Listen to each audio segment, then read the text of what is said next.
Hi, welcome to Madcom. Team Madcomന്റെ മറ്റൊരു വീഡിയോയിലേക്ക് സ്വാഗതം. നമ്മൾ ഇന്ന് ഡിസ്കസ് ചെയ്യുന്ന ക്വസ്റ്റ്യൻ പേപ്പർ കോഡ് 50/2025 ഡിവിഷണൽ അക്കൗണ്ടിനകത്തുള്ള മാത്തമാറ്റിക്സ് ക്വസ്റ്റ്യൻസ് ആണ്. ഓൾറെഡി 5 വീഡിയോസിലായിട്ട് നമ്മൾ ഓൾമോസ്റ്റ് ക്വസ്റ്റ്യൻസ് എല്ലാം അപ്ലോഡ് ചെയ്തു. റിമൈനിങ് ആയിട്ട് വരുന്ന ഒരു 6-7 ക്വസ്റ്റ്യൻസ് ആണ് നമ്മൾ ഇന്നത്തെ വീഡിയോ ഡിസ്കസ് ചെയ്യാനായിട്ട് പോകുന്നത്. വീഡിയോ യൂസ്ഫുൾ ആവുമെന്ന് വിശ്വസിക്കുന്നു. ഇതുപോലെ ഇൻഫോർമേറ്റീവ് കണ്ടന്റ്സിന് വേണ്ടി ചാനൽ സബ്സ്ക്രൈബ് ചെയ്യുക. A red light flashes 3 times per minute and green light flashes 5 times in a minute at a regular interval. If both the lights start flashing at the same rate, then how many times do they flash together within half an hour? അതായത് red light എന്ന് പറയുന്നത് എല്ലാ മിനിറ്റിലും ഓരോ മിനിറ്റിലും 3 പ്രാവശ്യം flash ചെയ്യും. അതായത് നമ്മൾ നോക്കി കഴിഞ്ഞാൽ എന്ത് ചെയ്യാം, 60 സെക്കൻഡാണ് ഒരു മിനിറ്റ് എങ്കിൽ റെഡ് ലൈറ്റ് എന്ന് പറയുന്നത് എല്ലാ 20 സെക്കൻഡ് കൂടുമ്പോഴും ഫ്ലാഷ് ചെയ്യും. ഗ്രീൻ ലൈറ്റ് 2 മിനിറ്റിൽ 5 തവണ. 2 മിനിറ്റ് എന്ന് പറയുന്നത് 120 സെക്കൻഡ് ഡിവൈഡ് ബൈ 5 എന്ന് പറയുമ്പോൾ 24 സെക്കൻഡ്. അപ്പൊ ഗ്രീൻ ലൈറ്റ് എന്ന് പറയുന്നത് എല്ലാ 24 സെക്കൻഡ് കൂടുമ്പോഴും ഫ്ലാഷ് ചെയ്യും. ഓക്കെ, റെഡ് ലൈറ്റ് എന്ന് പറയുന്നത് എല്ലാ 20 സെക്കൻഡ് കൂടുമ്പോഴും ഫ്ലാഷ് ചെയ്യും. ഗ്രീൻ ലൈറ്റ് എന്ന് പറയുന്നത് എല്ലാ 24 സെക്കൻഡ് കൂടുമ്പോഴും ഫ്ലാഷ് ചെയ്യും. അങ്ങനെയാണെങ്കിൽ രണ്ടും ഒന്നിച്ചൊരു ടൈമിൽ ഫ്ലാഷ് ചെയ്താൽ 30 മിനിറ്റിനുള്ളിൽ ഹാഫ് ആൻ അവർ 30 മിനിറ്റിൽ ഇവർ എത്ര പ്രാവശ്യം ഒന്നിച്ച് ഫ്ലാഷ് ചെയ്തിട്ടുണ്ടാവും?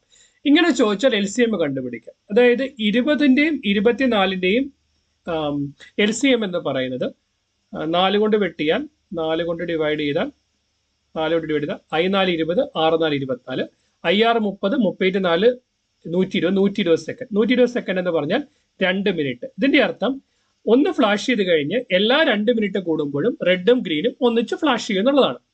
30 മിനിറ്റ്, അരമണിക്കൂർ എന്ന് പറഞ്ഞാൽ 30 മിനിറ്റ് ആണ്. എല്ലാ 2 മിനിറ്റിലും ഒന്നിച്ച് ഫ്ലാഷ് ചെയ്യുമെങ്കിൽ 30 മിനിറ്റിനകത്ത് 15 പ്രാവശ്യം ഒന്നിച്ച് ഫ്ലാഷ് ചെയ്യും. 15 പ്രാവശ്യം ഒന്നിച്ച് ഫ്ലാഷ് ചെയ്യും. ക്ലിയറാ? ഇനി ടൈമിന്റെ കേസിനകത്ത് വരുന്ന സമയത്ത് LCM കാണുന്നതായിരിക്കും കോമൺ ഒക്കറൻസ് എന്ന് പറയുന്നത്. ഇവിടെ നമ്മൾ 30 മിനിറ്റിനകത്താണ് ചോദിച്ചിരിക്കുന്നത്. ഒരു ഒക്കറൻസിന് 20 മിനിറ്റ് ആണ്, 2 മിനിറ്റ് ആണ് ഗ്യാപ്പ് എങ്കിൽ 30 മിനിറ്റിനകത്ത് എന്ന് പറഞ്ഞാൽ 30/2 15 മിനിറ്റ്, 15 തവണയായിരിക്കും ഇത് ഒന്നിച്ച് ഫ്ലാഷ് ചെയ്യാം. ക്ലിയറാ? റെഡ് ലൈറ്റ് എല്ലാ 20 സെക്കൻഡിലും ഗ്രീൻ ലൈറ്റ് എല്ലാ 25 സെക്കൻഡിലും ഫ്ലാഷ് ചെയ്യുന്നെങ്കിൽ ഒന്നിച്ച് ഫ്ലാഷ് ചെയ്യുന്ന ടൈം എന്ന് പറയുന്ന അവയുടെ LCM അതായത് 120 സെക്കൻഡ് അഥവാ 2 മിനിറ്റ്. നമുക്കിവിടെ തന്നിരിക്കുന്നത് 30 മിനിറ്റിനകത്ത് ഇവർ എത്ര പ്രാവശ്യം ഒന്നിച്ച് ഫ്ലാഷ് ചെയ്യും? ഓരോ ഒന്നിച്ചുള്ള ഫ്ലാഷും 2 മിനിറ്റ് കൂടുമ്പോഴാണ്. 30 മിനിറ്റിനകത്ത് 15 തവണ എന്ന് പറയുന്നതാണ് ആൻസർ ആയിട്ട് വരിക. 15 തവണയാണ് ഇതിനകത്ത് ആൻസർ ആയിട്ട് വരിക. Clear?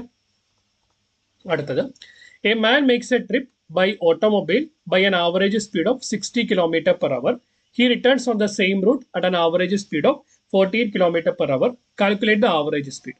Entire trip. Entire trip in average speed എന്ന് പറയുന്നത് ടോട്ടൽ ഡിസ്റ്റൻസ് അപ്പോൾ ടോട്ടൽ ടൈം ആണ്. ടോട്ടൽ ഡിസ്റ്റൻസ് അപ്പോൾ ടോട്ടൽ ടൈം ആണ്. അങ്ങനെയാണ് എങ്കിൽ അങ്ങോട്ടേക്കുള്ള ദൂരം x ആണെങ്കിൽ എന്ത് വരും? തിരിച്ചുള്ള ദൂരം x തന്നെ വരും. നമുക്കറിയാം ഡിസ്റ്റൻസ് ഡിവൈഡഡ് ബൈ ടൈം ആണ് സ്പീഡ് എന്ന് പറയുന്നത്. അതായത് ടൈം എന്ന് പറയുന്നത് ഡിസ്റ്റൻസ് ഡിവൈഡഡ് ബൈ സ്പീഡ് ആണ്. Distance divide by time speed ആണെങ്കിൽ ടൈം എന്ന് പറയുന്നത് ഡിസ്റ്റൻസ് ഡിവൈഡ് ബൈ സ്പീഡ് ആയിരിക്കും. അങ്ങോട്ട് 60 കിലോമീറ്റർ സ്പീഡിൽ പോയാൽ അവിടെ എടുത്ത സമയം എന്ന് പറയുന്നത് x/60 ആയിരിക്കും. കാരണം ഡിസ്റ്റൻസ് x, സ്പീഡ് 60, x/60. തിരിച്ചു വരുമ്പോൾ 48 km/h സ്പീഡിലാണെങ്കിൽ സമയം എന്ന് പറയുന്നത് x/48 ആയിരിക്കും. ടോട്ടൽ ടൈം എന്ന് പറയുന്നത് വരും x/60 plus x/48. Total distance എത്രയാ? അങ്ങോട്ട് x, തിരിച്ചു x. ടോട്ടൽ ഡിസ്റ്റൻസ് 2x അപ്പോൾ ടോട്ടൽ ടൈം എന്ന് പറയുന്നത് x/60 പ്ലസ് x/48 എന്ന് വരും. That is equal to 2x divide by cross ചെയ്തേ 40x plus 48x plus 60x divided by 60 into 48. So നമുക്ക് എന്ത് ചെയ്യും? ഡിനോമിനേറ്ററിലുള്ള 60 ഇൻറ്റു 48 ന്യൂമറേറ്ററിൽ പോകുമ്പോൾ എന്ത് കിട്ടും? 2x ഇൻറ്റു 60 ഇൻറ്റു 48 അപ്പോൾ 48 പ്ലസ് 60 എന്ന് പറഞ്ഞാൽ 108x. എക്സും എക്സും ക്യാൻസൽ ആക്കി കളയാനായിട്ട് പറ്റും. 108നെയും 2നെയോട് ക്യാൻസൽ ചെയ്താൽ നമുക്ക് 54 കിട്ടും. 54 കിട്ടും. So clear?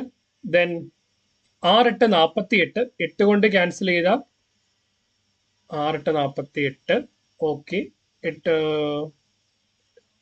6 കൊണ്ട് ക്യാൻസൽ ചെയ്യുവാണെങ്കിൽ ഇവിടെ 8 വരും. ഇതെന്ന് പറയുന്നത് 9 വരും. 8/9 എന്ന് വരും. 69 എടുത്തു കഴിഞ്ഞാൽ നമ്മൾ 3 കൊണ്ട് വെട്ടിക്കഴിഞ്ഞാൽ നമുക്കിത് 20 വരും. ഇവിടെ നമുക്ക് 3 വരും. സോ 3 വരും. കറക്റ്റാ? അപ്പൊ എന്ത് കിട്ടും? 20 ഇൻറ്റു 8 എന്ന് പറയുമ്പോൾ 160 അപ്പോൾ 3 കിട്ടും. ഡിവിഷൻ ഒന്നുകൂടെ കാണിക്കാം. 2x into 60 into 48 divide by 108x. എക്സും എക്സും ക്യാൻസൽ ആയിപ്പോയി. 108നെ 2 ക്യാൻസൽ ചെയ്താൽ 54 കിട്ടും. 6 കൊണ്ട് 54നെയും 48നെയും ക്യാൻസൽ ചെയ്താൽ 6 8 48, 9 6 54. 9നെയും 60നെയും 3 കൊണ്ട് ക്യാൻസൽ ചെയ്താൽ 20/3 എന്ന് കിട്ടും. 28 160 ഡിവൈഡ് ബൈ 3. എന്താ 160 ഡിവൈഡ് ബൈ 3 എന്ന് പറയുന്നത്? 53 3 എന്ന് പറയുന്നത് 159. റിമൈൻഡർ 1. നമുക്ക് അപ്പൊ എന്തെന്ന് എഴുതാം? 53 1/3 എന്ന് എഴുതാം. സോ ആവറേജ് സ്പീഡ് എന്ന് പറയുന്നത് 53 ആൻഡ് 1/3 ആയിരിക്കും. ഓപ്ഷൻ ബി ആണ് അവിടുത്തെ ആൻസർ ആയിട്ട് വരുന്നത്. ക്ലിയർ? അടുത്ത ചോദ്യം, the difference between simple interest and compound interest on rupees 1200 for 1 year is 10% per annum reckoned half yearly. അപ്പൊ എന്താണ്? പലിശ കൂട്ടിയിരിക്കുന്നത് 6 മാസം കൂടുമ്പോഴാണ്. ആനുവൽ ഇൻട്രസ്റ്റ് 10% ആണെങ്കിൽ 6 മാസത്തെ പലിശ എന്ന് പറയുന്നത് 5% ആയിരിക്കും. പ്രിൻസിപ്പൽ എമൗണ്ട് 1200 ആണ്. So principal amount into rate of interest whole raise to n number of times ആണ് എന്തെന്ന് പറയുന്നത് കോമ്പൗണ്ട് ഇൻട്രസ്റ്റും സിമ്പിൾ ഇൻട്രസ്റ്റും തമ്മിലുള്ള വ്യത്യാസം. പ്രിൻസിപ്പൽ എമൗണ്ട് എത്രയാണ്? 1200. റേറ്റ് ഓഫ് ഇൻട്രസ്റ്റ് നമ്മൾ 6 മാസം കൂടുമ്പോൾ കാൽക്കുലേറ്റ് ചെയ്യുന്നുണ്ട്. റേറ്റ് ഓഫ് ഇൻട്രസ്റ്റ് എന്ന് പറയുന്നത് 5/100 എന്ന് വരും. ദെൻ ഒരു വർഷം എന്ന് പറയുമ്പോൾ ഹാഫ് ഇയർ ആയിട്ട് കൂട്ടിക്കഴിഞ്ഞാൽ 2 തവണ ഇൻറ്റു റേസ് ടു 2 എന്ന് വരും. സോ നമുക്ക് ഇത് എന്ത് കിട്ടും? കാരണം എന്താ? 1200 principal amount, 10% per annum means 6 മാസം കൂടുമ്പോൾ 5% പലിശ. 6 മാസം കൂടുമ്പോൾ കാൽക്കുലേറ്റ് ചെയ്യുന്നു. എത്ര നാളത്തേക്ക്? ഒരു വർഷത്തേക്ക്. അപ്പൊ എത്ര നാളത്തേക്ക് കാൽക്കുലേറ്റ് ചെയ്യുന്നു? 2 തവണ കാൽക്കുലേറ്റ് ചെയ്യുന്നു. അതുകൊണ്ടാണ് 1200 ഇൻറ്റു 5/100 റേസ് ടു 2 എന്ന് വന്നത്. സോ 1200 ഇൻറ്റു 5/100 ഇൻറ്റു 5/100 എന്ന് എഴുതാനായിട്ട് പറ്റും. ഈ 0 നമുക്ക് ക്യാൻസൽ ചെയ്ത് കളയാനായിട്ട് പറ്റും. ഡൺ. ദെൻ 100നെ 25 കൊണ്ട് 100നെ 5നെയും ക്യാൻസൽ ചെയ്താൽ 20 ഇൻറ്റു 5 100 എന്ന് കിട്ടും. ഈ 5നെയും 20നെയും ക്യാൻസൽ ചെയ്താൽ നമുക്കൊരു 4 കിട്ടും. കറക്റ്റാ? ദെൻ 12നെ 4 കൊണ്ട് ഡിവൈഡ് ചെയ്താൽ 3 എന്ന് കിട്ടും. കറക്റ്റാ? അപ്പൊ ഡിഫറൻസ് എത്രയാണ്? ഡിഫറൻസ് എന്ന് പറയുന്നത് 3 രൂപയായിരിക്കും. സോ ഡിഫറൻസ് എന്ന് പറയുന്നത് 3 രൂപ. ഓപ്ഷൻ ബി ആയിരിക്കും ഇവിടുത്തെ ആൻസർ എന്ന് പറയുന്നത്. ഡൺ. അടുത്ത ചോദ്യം, if the selling price is double the profit triples then the profit percentage is. നമ്മുടെ സെല്ലിംഗ് പ്രൈസ് SP1 ആയിരുന്നു, അത് നമ്മൾ ഡബിൾ ചെയ്യുന്നു. സോ 2 SP1 ആയി മാറുന്നു. അപ്പൊ പ്രോഫിറ്റ് എന്ത് ചെയ്തു? പ്രോഫിറ്റ് എന്ന് പറയുന്ന P1 ആയിരുന്നു, അത് 3 P1 ആയിട്ട് മാറി. എങ്കിൽ പ്രോഫിറ്റ് പെർസെൻറ്റേജ് ആണ് നമ്മൾ കണ്ടുപിടിക്കേണ്ടത്. കോസ്റ്റ് പ്രൈസ് ആയിട്ട് തന്നെ ഇരിക്കുന്നു. ഇനിഷ്യലുള്ള പ്രോഫിറ്റ് എന്ന് പറയുന്ന P1 എടുത്ത് എന്ത് കിട്ടും? Selling price 1 minus cost price upon cost price എന്ന് കിട്ടും. രണ്ടാമത്തെ പ്രോഫിറ്റ് P2 എന്ന് പറയുന്നത് എന്ത് കിട്ടും? രണ്ടാമത്തെ സെല്ലിംഗ് പ്രൈസ് എന്ന് പറയുന്നത് സെല്ലിംഗ് പ്രൈസ് ഡബിൾ ആയി. ഇപ്പൊ എന്ത് എഴുതാം? 2 SP1 മൈനസ് എന്ത് സംഭവിച്ചു? കോസ്റ്റ് പ്രൈസ് ആണ് ഡിവൈഡ് ബൈ കോസ്റ്റ് പ്രൈസ്. അപ്പോൾ പ്രോഫിറ്റിൽ എന്ത് സംഭവിച്ചു? പ്രോഫിറ്റ് 3 ഇരട്ടി. What we can write it as 3 P1 എന്ന് എഴുതാനായിട്ട് പറ്റും. ഇവിടെ നോക്കിയാൽ P1 എന്തുവാ? P1 എന്ന് പറയുന്നത് SP1 minus cost price upon cost price ആണ്. അതിന്റെ 3 ഇരട്ടി ആവുന്നു. കോസ്റ്റ് പ്രൈസും വെട്ടിപ്പോയി. ബ്രാക്കറ്റ് ഓപ്പൺ ചെയ്താൽ 2 times selling price minus cost price is equal to 3 times selling price minus cost price എന്ന് കിട്ടും. സെല്ലിംഗ് പ്രൈസിനെ എല്ലാം ഒരു സൈഡിലേക്ക് കൊണ്ടുവന്ന് കോസ്റ്റ് പ്രൈസിനെ എല്ലാം നമ്മൾ ഒരു സൈഡിലേക്ക് കൊണ്ടുവന്നാൽ ഒരു സൈഡിലേക്ക് നമ്മൾ കൊണ്ടുവന്നു കഴിഞ്ഞാൽ ഇത് 3CP correct. 3 SP1 minus 3 CP കറക്റ്റാ? കോസ്റ്റ് പ്രൈസിനെ എല്ലാം ഒരു സൈഡിലേക്ക് കൊണ്ടുവന്ന് എന്ത് കിട്ടും? Minus CP plus 3CP minus CP plus 3CP equal to 3 SP1 minus 2 SP1 എന്ന് കിട്ടും. So 3CP minus CP is equal to 2CP. 2 times the cost price is equal to selling price 1. അതായത് കോസ്റ്റ് പ്രൈസിന്റെ ഇരട്ടിയാണ് എന്ത്? Selling price എന്ന് പറയുന്നത്. Cost പ്രൈസിന്റെ ഇരട്ടിയാണ് selling price എന്ന് പറയുന്നത്. അപ്പോൾ നമ്മൾ പ്രോഫിറ്റ് പെർസെൻറ്റേജ് കണ്ടുപിടിക്കണം. Profit is equal to selling പ്രൈസിന് പകരം നമുക്ക് എന്ത് എഴുതാം? 2 times the cost price minus cost price upon cost price into 100. 2 cost price minus cost price equal to cost price upon cost price into 100. So that is equal to 100%. So profit percentage എന്ന് പറയുന്നത് 100% ആയിരിക്കും. So profit percentage എന്ന് പറയുന്നത് 100%. കാരണം profit എന്ന് പറഞ്ഞു കഴിഞ്ഞാൽ selling പ്രൈസിൽ നിന്ന് കോസ്റ്റ് പ്രൈസ് കുറച്ചിട്ട് കോസ്റ്റ് പ്രൈസ് കൊണ്ട് ഡിവൈഡ് ചെയ്യുക. ഇവിടെ പറഞ്ഞ സെല്ലിംഗ് പ്രൈസ് ഇരട്ടിയായി. അപ്പം SP1 എന്ന് പറയുന്നത് 2 SP1 ആകും. അന്നേരം പ്രോഫിറ്റ് 3 ഇരട്ടിയാവും. അപ്പോൾ ആദ്യത്തെ പ്രോഫിറ്റ് 3 ഇരട്ടിയാവുന്നു. രണ്ടിനെ ഈക്വേറ്റ് ചെയ്യുന്നു. സെല്ലിംഗ് പ്രൈസും കോസ്റ്റ് പ്രൈസും നമ്മുടെ ബന്ധം കണ്ടുപിടിക്കുന്നു. അവിടെ നിന്ന് പ്രോഫിറ്റ് പെർസെൻറ്റേജ് നമ്മൾ കാൽക്കുലേറ്റ് ചെയ്യുന്നു. ഡൺ. അടുത്ത ചോദ്യം, 2 equal circles in the same plane cannot have following number of common tangent. Options എന്ന് പറയുന്നത് 1, 2, 3, 4 എന്നുള്ള 2 ഈക്വൽ സർക്കിൾ ഉണ്ടെങ്കിൽ പല രീതിയിൽ വരാം. 1, 2 ഈക്വൽ സർക്കിളുകൾ ഒരു സിംഗിൾ പോയിന്റിൽ ഒന്നിച്ച് കൂട്ടിമുട്ടുന്നു. കറക്റ്റാ? ഒരു സിംഗിൾ പോയിന്റ്, ഒരു പോയിന്റ് ആണ് മാത്രം പോയിന്റ് കൂട്ടിമുട്ടുന്നുവെങ്കിൽ ഇതിലായിട്ട് കോമൺ ആയിട്ട് ഏതൊക്കെ ടാൻജന്റ് വരയ്ക്കാം? ടാൻജന്റ് എന്ന് പറയുന്നത് സർക്കിളിൽ ഒരു പോയിന്റിൽ മാത്രം ടച്ച് ചെയ്യുകയും റേഡിയസിനെ പെർപെൻഡിക്കുലർ അയക്കുകയും ചെയ്യുന്ന പോയിന്റ് ആണ്. സോ ഒന്നാമത്തെ ടാൻജന്റ് നമുക്ക് ഇങ്ങനെ വരയ്ക്കാം. 1 കോമൺ ആയിട്ട് രണ്ടാമത്തെ ടാൻജന്റ് ഇങ്ങനെ വരയ്ക്കാം. ഇവ രണ്ടുടെ ഇന്റർസെക്ടിങ് പോയിന്റ് മൂന്നാമത്തെ ടാൻജന്റ് വരയ്ക്കാം. ഈ കേസിനകത്താണ് 3 കോമൺ ടാൻജന്റുകൾ പോസിബിൾ ആണ്. നേരെ മറിച്ച് രണ്ട് സർക്കിളുകളും ഇന്റേണലി ക്രോസ് സെക്ട് ചെയ്യുന്നുണ്ടെങ്കിൽ ഇവിടെ ഇങ്ങനെ ഒരു കോമൺ ടാൻജന്റ് വരയ്ക്കാം, ഇങ്ങനെ ഒരു കോമൺ ടാൻജന്റ് വരയ്ക്കാം. ഇപ്പൊ നമ്പർ ഓഫ് കോമൺ ടാൻജന്റ്സ് എന്ന് പറയുന്നത് 2 ആയിരിക്കും. ക്ലിയറാ?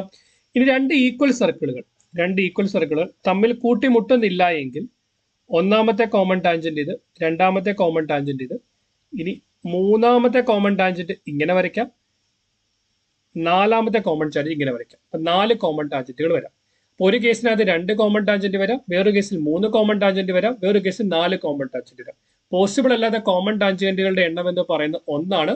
സോ 1 ആണ് ഇവിടുത്തെ ആൻസർ എന്ന് പറയുന്നത്. സോ കോമൺ ടാൻജന്റുകളുടെ എണ്ണം 1 ആയിട്ട് മാത്രം വരാൻ പറ്റില്ല. ഒന്നെങ്കിൽ 2, അല്ലെങ്കിൽ 3, അല്ലെങ്കിൽ 4 ആയിരിക്കും പോസിബിലിറ്റി എന്ന് പറയുന്നത്. അടുത്തത്, the radius of the first circle is 1 centimetre. ഒന്നാമത്തെ സർക്കിളിന്റെ റേഡിയസ് എന്ന് പറയുന്നത് 1 സെന്റിമീറ്റർ ആണ്. രണ്ടാമത്തെ സർക്കിളിന്റെ റേഡിയസ് എന്ന് പറയുന്നത് 1/2 സെന്റിമീറ്റർ ആണ്. മൂന്നാമത്തെ സർക്കിളിന്റെ റേഡിയസ് എന്ന് പറയുന്നത് 1/4 സെന്റിമീറ്റർ ആണ്. അങ്ങനെ സോ ഓൺ. അങ്ങനെയാണെങ്കിൽ അവയുടെ സം ഓഫ് ദർ ഏരിയസ്, അപ്പൊ ഇതിന്റെ ഇവിടുത്തെ ഏരിയ എന്ത് വരും? പൈ എന്ത് വരും? Pi r square, pi into 1 square, 1 pi എന്ന് തന്നെ വരും. ഇവിടെ R2 സ്ക്വയർ ആകുമ്പോൾ എന്ത് കിട്ടും? π/4 ആയിരിക്കും ഏരിയ. R3 സ്ക്വയർ ആകുമ്പോൾ π/16 ആയിരിക്കും ഏരിയ. സോ ഇവിടെ ഏരിയ ഇങ്ങനെയാണ് പോകുന്നത്. ഇവിടെ നമ്മൾ നോക്കിയേ, ഇത് ബേസിക്കലി ഒരു ജോമെട്രിക് പ്രോഗ്രഷൻ ആണ്. ഫസ്റ്റ് ടൈം പൈയോട് കൂടി 1/4 കൊണ്ട് മൾട്ടിപ്ലൈ ചെയ്യുമ്പോൾ π/4 കിട്ടി, 1/4 വീണ്ടും മൾട്ടിപ്ലൈ ചെയ്യുമ്പോൾ π/16 കിട്ടി. സോ ഈ സീരീസിന്റെ ആദ്യത്തെ ടൈം എന്ന് പറയുന്ന പൈ ആണ്. കോമൺ റേഷ്യോ എന്ന് പറയുന്നത് 1/4 ആണ്. കറക്റ്റാ? ഇത് ഇൻഡെഫിനിറ്റ് ആയിട്ട് പോകുന്നുണ്ട്. ഇൻഡെഫിനിറ്റ് ആയിട്ട് പോകുന്ന ഒരു ജോമെട്രിക് പ്രോഗ്രഷന്റെ ടേംസുകളുടെ സമ്മ എന്ന് പറയുന്നത് a ഡിവൈഡഡ് ബൈ 1 - r ആണ്. ഇവിടെ എയുടെ വാല്യൂ എന്താണ്? പൈ. കറക്റ്റാ? ഇനി 1 - r, ആറിന്റെ വാല്യൂ എന്താ? 1/4. സോ പൈ അപ്പോൺ 1 - 1/4 എന്ന് പറഞ്ഞാൽ 3/4. 3/4 റെസിപ്രോക്കൽ വരുമ്പോൾ 4/3 പൈ എന്ന് കിട്ടും. So sum of infinite terms എന്ന് പറയുന്നത് 4/3 പൈ ആയിരിക്കും. 4/3 പൈ ആണ് ഇവിടുത്തെ ആൻസർ ആയിട്ട് വരിക. ഡൺ. അടുത്ത ചോദ്യം, the sides of a rectangle not a square are whole numbers. അതായത് ഒരു റെക്ടാംഗിളിന്റെ സൈഡുകളുടെ മെഷർമെന്റ് എന്ന് പറഞ്ഞ ഹോൾ നമ്പറുകളാണ്. What must be the length such that perimeter of the rectangle is numerically equal to the area.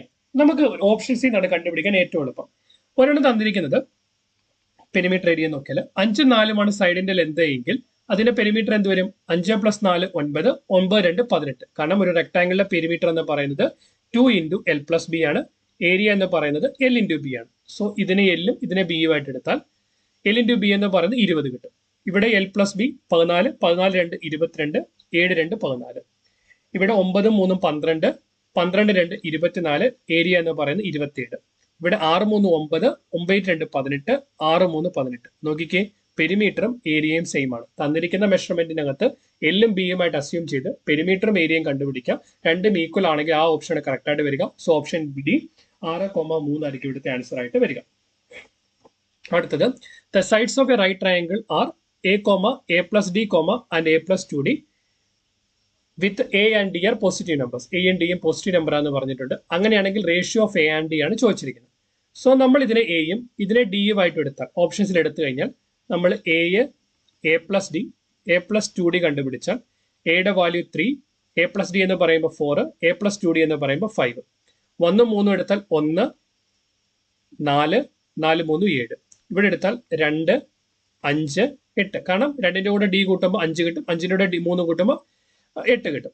3ഉം 2ഉം എടുത്താൽ a എന്ന് പറയുന്നത് 3, a + d എന്ന് പറയുന്നത് 5, ഇവിടെ വരുന്നത് 7. ഇനി നമ്മൾ നോക്കേണ്ടത് ഒരു റൈറ്റ് ട്രയാങ്കിളിനെ സംബന്ധിച്ചിടത്തോളം സൈഡുകളുടെ മെഷർമെന്റ് എന്ന് പറയുന്നത് ഒരു പൈതഗോറിയൻ ട്രിപ്ലറ്റ് ആയിരിക്കണം. ഇവിടെ തന്നിരിക്കുന്നതിനകത്തുള്ള ഏക പൈതഗോറിയൻ ട്രിപ്ലറ്റ് 3 4 5 ആണ്. അതിൽ സംശയമുണ്ട് എന്ത് ചെയ്താൽ മതി എന്ന് വെച്ചാൽ, അതിനകത്ത് വലിയ മെഷർമെന്റ് 5ന്റെ സ്ക്വയർ എന്ന് പറയുന്നത് ബാക്കി രണ്ടിന്റെയുടെ സ്ക്വയർ കൂട്ടുമ്പോൾ കിട്ടുമെന്ന് നോക്കാം. നോക്കിക്കേ, 5ന്റെ സ്ക്വയർ 25, 3ന്റെ സ്ക്വയർ എന്ന് പറയുന്നത് 9, 4ന്റെ സ്ക്വയർ എന്ന് പറയുന്നത് 16, 16 9 കൂട്ടി 25. സോ വലിയ സൈഡിന്റെ സ്ക്വയർ, അതായത് hypotenuse square equal to base square plus altitude square satisfied ആവുന്നുണ്ട്.